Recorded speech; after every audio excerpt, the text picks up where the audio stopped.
সর্বোচ্চ ধর্মীয় নেতা আয়াতুল্লাহ আলী খামেনির মৃত্যুর প্রতিশোধ নিতে মরিয়া হয়ে উঠেছে ইরান। শত্রুদের সামরিক ঘাঁটি ধ্বংস করতে একের পর এক হামলা অব্যাহত রেখেছে দেশটি। যুক্তরাষ্ট্র ইসরায়েলকে উপযুক্ত জবাব না দেওয়া পর্যন্ত হামলা চালিয়ে যাওয়ার হুঁশিয়ারি দিয়েছেন প্রেসিডেন্ট মাসুদ পেজেশকিয়ান। প্রতিবেশী আরব রাষ্ট্রগুলোকে ইরানের পাশে দাঁড়ানোর আহ্বান জানিয়েছেন দেশটির পররাষ্ট্রমন্ত্রী আব্বাস আরাকচি। ইরানের বিপ্লবী গার্ড বাহিনী জানিয়েছে, যুক্তরাষ্ট্রের বিমানবাহী রণতরী ইউএসএস আব্রাহাম লিঙ্কন লক্ষ্য করে 4টি ব্যালিস্টিক ক্ষেপণাস্ত্র ছুড়েছে ইরান।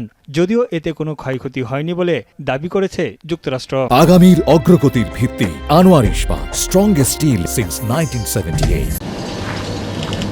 ইসরায়েলের প্রাণকেন্দ্র বেইত শেমেশ শহরে ইরানের হামলায় প্রাণ হারিয়েছে 9 জন, আহত 20 জনের বেশি। যুক্তরাষ্ট্রের সামরিক বাহিনী জানিয়েছে, ইরানে অভিযান পরিচালনা করতে গিয়ে 3 মার্কিন সেনা মারা গেছেন। এছাড়া গুরুতর আহত অন্তত 5 জন।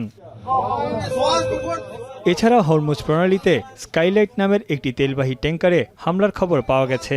আহত হয়েছেন 4 জন। তেল পরিবহনের গুরুত্বপূর্ণ রুটটি বন্ধ থাকায় আটকা পড়েছে শত শত ট্যাঙ্কার। এদিকে ইরানের রাজধানী তেহরানের প্রাণকেন্দ্রে আবারও নতুন করে হামলা শুরু করেছে ইসরায়েল। ওমান উপসাগরে ইরানের একটি জাহাজে হামলা চালিয়ে তা ডুবিয়ে দেওয়ার দাবি করেছে যুক্তরাষ্ট্র।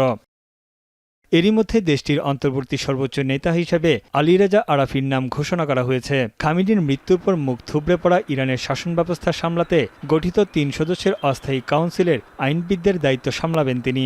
এছাড়া আইআরজিসির প্রধান হিসেবে নিয়োগ দেওয়া হয়েছে আহমদ বাহিদিকে। আগামী 2-1 দিনের মধ্যেই ইরানের সর্বোচ্চ নেতা বেছে নেওয়া হবে বলে জানিয়েছেন দেশটির প্রেসিডেন্ট। তানভীর জনি, এখন বিশ্ব।